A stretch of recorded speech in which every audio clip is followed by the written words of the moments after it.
March 14 last episode upload பண்ணேன். 25th episode வரைக்கும் daily episode upload பண்ணி எங்களை தொல்லை பண்ணிகிட்டே இருந்தேன். டெய்லி ஏதாவது பேசிட்டு போவேன், நாங்களும் சும்மா கேட்டுட்டு போவோம். சீரியஸ்லி பாவம், கண்டென்ட் ரொம்ப நல்லா இருக்கு, ரொம்ப டிஃப்ரெண்ட்டாக இருக்குது, இங்கேருந்து எடுக்கிற கதை சொல்கிறீ, அதெல்லாம் ஓன் கதையா இல்லாட்டினா இங்கே திருட்டு வந்து பேசுறியா? 28th எபிசோடுக்கு மேலே என்ன ஆச்சு? அதான் லாஸ்ட் டேவா? போட்காஸ்ட் இழுத்து மூடிட்டாங்களா? இந்த பையனுக்கு இன்னும் ஆயிடுச்சா என்ன? ஓ மை காட், இந்த மாதிரி நிறையா கேள்வி கேட்டுகிட்டே இருந்தீங்க. எனக்கு தெரியும் ஏடே நிறையா பேர் இந்த கேள்வியெல்லாம் கேட்டாங்க. என்னாச்சு உனக்கு? 25th எபிசோடே முடிஞ்சு போச்சு, 28th கூட லேட்டாக தான் போட்டேன், என்னாச்சு உனக்கு, என்ன ப்ராப்ளம் அப்படிலாம் சொல்லிட்டு கேட்டாங்க. First of all I'm so sorry for that. Because என்னால் சில பல இஷ்யூஸ்னால கண்டினியூஸ்லி எபிசோட் போட முடியல போட்காஸ்ட்டில். அதுக்கு ரொம்ப நான் சாரி சொல்லிக்கிறேன். நானும் எப்படியாவது ஒரு எபிசோட் டெய்லி போட்டணும், ஏதாவது கண்டென்ட் இது பண்ணி போட்டணும் அப்படின்னு ட்ரை பண்ணேன். பட் என்ன பண்ணுறது, சில பல இஷ்யூஸ் என்னால் அப்படி பண்ண முடியாமல் ஆக்கிடுச்சேன். சரி, அகைன் இன்னைக்கு ஸ்டார்ட் பண்ணலாம் அப்படின்ட்டு தான் இன்னைக்கு ஸ்டார்ட் பண்ணியிருக்கேன். ஸோ இனிமேல் நீங்கள் ரொம்ப ஒரி பண்ண தேவையில்லை, டெய்லி இனிமேல் வாய்ஸை கண்டிப்பாக கேட்பீங்க அப்படின்னு சொல்கிறேன்.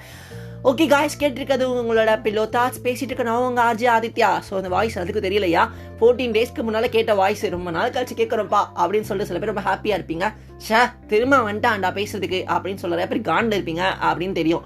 பட் என்ன பண்ணுறது, காண்டில் இருக்கவங்களுக்கு ஒன்றும் பண்ண முடியாது. ஸோ நீங்கள் கேட்டுதான் ஆகணும். கேட்க உங்களுக்கு பிடிச்சி போயிருமே. நம்ம தனு சொல்கிற மாதிரி எங்களை மாதிரி பசங்களெல்லாம் பார்த்தா பிடிக்காதுங்க, பார்க்க தான் பிடிக்கும். அது மாதிரி நம்மளோட போட்காஸ்ட்டை கேட்டோடனே பிடிக்காதுங்க, கேட்க தான் பிடிக்கும் அப்படின்னு சொல்லிட்டு தான் இன்றைக்கி ஒரு கலண்ட ஆரம்பிக்கிறேன். ஓகேங்க, ஒரு குட்டி லைன் சொல்கிறேன். இந்த லைன் மேபி எல்லாத்தையும் கண்டிப்பாக தெரிஞ்சிருக்கும். நம்ம நிறையா பேர் இந்த யூஸ்வலி நம்ம லைஃப்பில் கூட யூஸ் பண்ணியிருப்போம். Smile is the most beautiful thing in this world அப்படின்னு சொல்லிட்டு இந்த வேர்டை நம்ம அடிக்கடி யூஸ் பண்ணியிருப்போம். யார் ரொம்ப சேடாக இருப்பாங்க, சேடாக இருக்கும்போது நம்ம போய் சொல்லியிருப்போம் உங்ககிட்ட, இந்த மாதிரி ரொம்ப சேடாக இருக்காத, கொஞ்சமாவது ஸ்மைல் பண்ணு, அப்போ தான் உனக்கு ரொம்ப ஹாப்பியாக நீ ஃபீல் பண்ணுவ, அட்லீஸ்ட் உன் பெயின் மறையும் அப்படின்னு சொல்லிட்டு சொல்லியிருப்போங்க. ஸோ என்னடா இது, என்ன புதுசாக சம்மந்தம் இல்லாமல் இந்த கண்டென்ட்டை பேசுகிறானே அப்படின்னு நினைக்காதீங்க. இன்னைக்கு கூடிய கண்டென்ட்டே இதை வச்சு தான் இருக்குது. என்ன கண்டென்ட் டாபிக்னு கெஸ் பண்ணியிருப்பீங்க அப்படின்னு நினைக்கிறேன். யார் ஒரு கெஸ் சைட் ஸ்மைல் பற்றி தான் பேச போகிறோம். ஸோ இந்த ஸ்மைல் தான் உலகத்தில் ரொம்ப ஒரு அழகான விஷயம் அப்படின்னு சொல்கிறாங்க.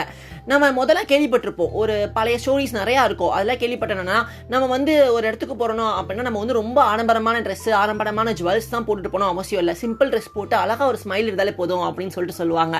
ஸோ இப்போ உள்ள காலகட்டத்தில் அது அப்படி கம்ப்ளீட்டாக மாறிடுச்சு அப்படின்னு சொல்லலாம். ஸோ நம்ம அதை பற்றி பேச வேணாம். ஸோ இந்த ஸ்மைல்ன்றதான் ரொம்ப உலகத்தில் அழகான ஒரு விஷயம் அப்படின்னு சொல்கிறாங்க. இது ஒரு விலை மதிக்க முடியாத விஷயம் அப்படின்னு சொல்கிறாங்க. ஜுவல்லை விட ரொம்ப விலை மதிக்க முடியாத விஷயம். இது டைமண்ட் மாதிரி இல்லை, பிளாட்டினம் மாதிரி கிடையாது, அதுக்கும் மேலங்க அப்படின்ற மாதிரி சொல்கிறாங்க. ஸோ இந்த ஸ்மைல்ன்றது எப்படின்னா, இது யூஸ்வலாகவே நம்மளுக்கு சின்ன வயசுலேருந்தே இருக்குது. நம்ம குழந்தையா இருக்கும் போதே சிரிச்சு தான் பறந்துருப்போம் அந்த உலகத்துக்கு வரும்போது. ஸோ எப்படி இந்த ஸ்மைல் அப்படி கிரியேட் ஆகுது அப்படின்னு பார்த்தீங்கன்னா, சயின்டிஃபிக்காக பார்த்தீங்கன்னா இது சைக்கோமேட்டிகஸ் மேஜர் அப்படின்ற ஒரு மசில் மூலமாக இது கிரியேட் ஆகுது அப்படின்னு சொல்கிறாங்க. இந்த மசில் என்னன்னா, இது எக்ஸ்டென்ட் ஆகும். ஸோ சீக் போனில் எக்ஸ்டென்ட் ஆகும்போது அந்த ஸ்மைல் கிரியேட் ஆகுது அப்படின்னு சொல்கிறாங்க. இது சயின்டிஃபிக்கலாக. ஸோ இந்த ஸ்மைல்ன்றது நம்ம எங்கே கற்றுக்கிட்டோம், யார்கிட்ட முதல்ல நம்ம ஸ்மைல் பண்ணுற கற்றுக்கிட்டோம் அப்படின்னு பார்த்தோன்னா, நம்மளோட முன்னோர்கள் தாங்க. முன்னோர்கள் மீன்ஸ் நம்மளோட ஆன்செஸ்டர்ஸ், நம்மளோட தாத்தா பாட்டியும் கிடையாது. அதுக்கும் முன்னால் ஹியூமன்ஸ் நம்பிட்டு இருக்கோம் இல்லையா, ஒருத்தர் மூலமாக நாங்கள் வந்தோம் அப்படின்னு சொல்லிட்டு. அஃப்கோர்ஸ் அவங்க மூலமாக நம்ம ஸ்மைல்ன்ற விஷயத்தை கற்றுக்கிட்டோம். யாரும் இல்லைங்க, அது ஆப்ஸ் தான். ஸோ இந்த ஆப்ஸ் இவங்க என்ன பண்ணுறாங்கன்னா, ஃபஸ்ட்டு ஸ்மைல் பண்ணுறாங்க. இப்போவும் கூட பார்ப்போம், மங்கீஸ்லாம் அழகாக குட்டியாக ஸ்மைல் பண்ணும், பார்க்க ரொம்ப அழகாக இருக்கும் இல்லையா. ஸோ இந்த மாதிரி அந்த ஸ்மைல் தான் நம்ம இன்னமும் பண்ணிட்டு இருக்கோம். அவங்ககிட்ட அந்த ஸ்மைல் நம்ம கற்றுக்கிட்டோம் அப்படின்னு சொல்லிட்டு ஒரு ஹிஸ்ட்ரி ஒன்று சொல்லுது. ஸோ இந்த ஸ்மைலுக்குன்னு ஒரு பெரிய பவர் இருக்குங்க. ஸ்மைலால் எல்லாத்தையுமே க்யூர் பண்ண முடியும் அப்படின்னு சொல்கிறாங்க. இது என்னென்னா பார்த்தீங்கன்னா, நீங்கள் ரொம்ப ஸ்ட்ரெஸ்ஸில் இருக்கீங்கன்னு வச்சுக்கோங்களேன், லைட்டாக ஸ்மைல் பண்ணுவோம், ஸ்ட்ரெஸ் காணாமல் போயிடும் அப்படின்னு சொல்கிறாங்க. அட் த சேம் டைம் இந்த ஸ்மைல்ன்றது பிளட் ப்ரெஷரை கம்மியாக்குறதுக்கு ஹெல்ப் பண்ணுது அப்படின்னு சொல்கிறாங்க. இன்னொன்று என்னன்னா, இந்த ஸ்மைல்ன்றது உங்கள் இம்யூனிட்டியை பில்டப் பண்ணுறதுக்கு ரொம்ப ஹெல்ப் பண்ணுது அப்படின்னு சொல்கிறாங்க. இம்யூனிட்டி பூஸ்டராகவும் ஸ்மைல் இருக்குன்னு சொல்கிறது பெரிய விஷயம் தானே. ஸோ நம்ம நிறையா கேள்விப்பட்டிருப்போம், லாஃபிங் தெரப்பி அப்படின்னு சொல்லிட்டு நிறையா கார்டன்லாம் போனோம், நிறையா பார்க்லாம் போனோம்னா வயசானவங்க சிரிச்சிட்டு இருப்பாங்க. ஸோ மூவிஸ் எல்லாம் பார்த்துருப்போம். அந்த லாஃபிங் தெரப்பிக்கான ரீசனுமே அதுதான். ஸோ இந்த ஸ்மைல் இப்போ நம்ம பெயினாக ரொம்ப ஹார்ட்ஃபுல்லாக இருக்கிறது நம்ம ஸ்மைல் பண்ணாலே போதும், நம்மளோட ஒரு பெயினாக அந்த கஷ்டமான விஷயம்ன்றது கொஞ்சமாக நமக்கு மறந்து போகும். ஸோ இந்த ஸ்மைல்ன்றது நமக்கு அந்த டைம் நம்ம ஒரு பெரிய சப்போர்ட்டாகவும் இருக்குது அப்படின்னு சொல்லிட்டு சொல்கிறாங்க. ஸோ ஸ்மைலில் நிறைய அட்வான்டேஜஸ் இருக்குது. ஸ்மைலில் டிஸ்அட்வான்டேஜஸ் அப்படின்னு எதுவுமே சொல்லவே முடியாது. ஸோ இந்த மாதிரி நிறைய அட்வான்டேஜஸ் இருக்குது இந்த ஸ்மைலில். ஸோ நீங்களும் உங்கள் லைஃப்பில் எப்போவுமே ஸ்மைல் பண்ணிட்டே இருங்க, எப்போவுமே ரொம்ப ஹாப்பியாக இருங்க. பிகாஸ் நீங்கள் ஒருத்தவங்க போகிறீங்க, ஒரு இடத்த பார்க்குறீங்க, மீட் பண்ணுறீங்க சம்மனை அப்படின்ற போது நீங்கள் ஜஸ்ட் அவங்கள பார்த்து ஒரு ஸ்மைல் பண்ணால் போதும்.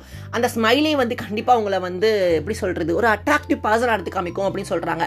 Smile is a body language too. இது நம்ம கேள்விப்பட்டிருப்போம், smile one of the body language அப்படின்னு சொல்லிட்டு. ஸோ இந்த ஸ்மைல்ன்றது வந்து எல்லா இடத்துலையும் பெரிய ரோல் ப்ளே பண்ணுது. அதுவும் நீங்கள் ஒரு பெரிய ஏதோ ஒரு இடத்துக்கு போகிறீங்க, ஏதோ பெரிய ஒரு அஃபிஷியல் பர்சன் மீட் பண்ண போகிறீங்கன்னா ஒரு ஜென்யூன் ஸ்மைல் கொடுத்தாலே போதும், அவங்க கண்டிப்பாக உங்களை பற்றி ஒரு நல்ல அபிப்பிராயம் வந்து உங்கள் மனசில் ஏற்படும். ஸோ இந்த ஸ்மைலுக்கு வந்து நிறைய பவர் இருக்குங்க. இது வந்து சைக்காலஜிக்கலாகவும் சரி சயின்டிஃபிக்கலாகவும் சரி நமக்கு ரொம்ப ஹெல்ப்ஃபுல்லாக இருக்கு. ஸோ எப்போவுமே வந்து இந்த ஒரு விஷயத்தை மட்டும் மறந்துடாதீங்க. என்னைக்கு எந்த ஒரு கஷ்டம் வந்தாலும் உங்கள் முகத்தில் இருக்க ஸ்மைலை மட்டும் விட்டுறாதீங்க, அது கடைசி வரைக்கும் கீப் அப் பண்ணிட்டே இருங்க அப்படின்னு சொல்லிட்டு இன்னைக்கு ஒரு கண்டென்ட்டை நான் முடிக்கிறேன். ஓகே காய்ஸ், இன்னும் வர கண்டென்ட் ரொம்ப குட்டியாக போகுது, கதை எதுவும் இல்லை அப்படின்னு ஃபீல் பண்ணாதீங்க. இனி அப்கமிங் எபிசோட்ஸில் நம்ம நிறைய கண்டென்ட்ஸ்லாம் பார்க்கலாம், நிறையா ஸ்டோரிஸ்லாம் நம்ம வந்து பேசலாம்.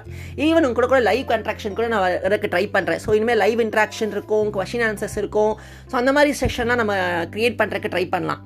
So okay guys, இன்னைக்கு content இதுதான். நான் இன்னொரு கண்டென்ட்டோட மீட் பண்றேன். Until that, signing off. I am your Raja Aditya. You are hearing No Pillow Thoughts. Share it with your friends and family. Thank you. Bye bye.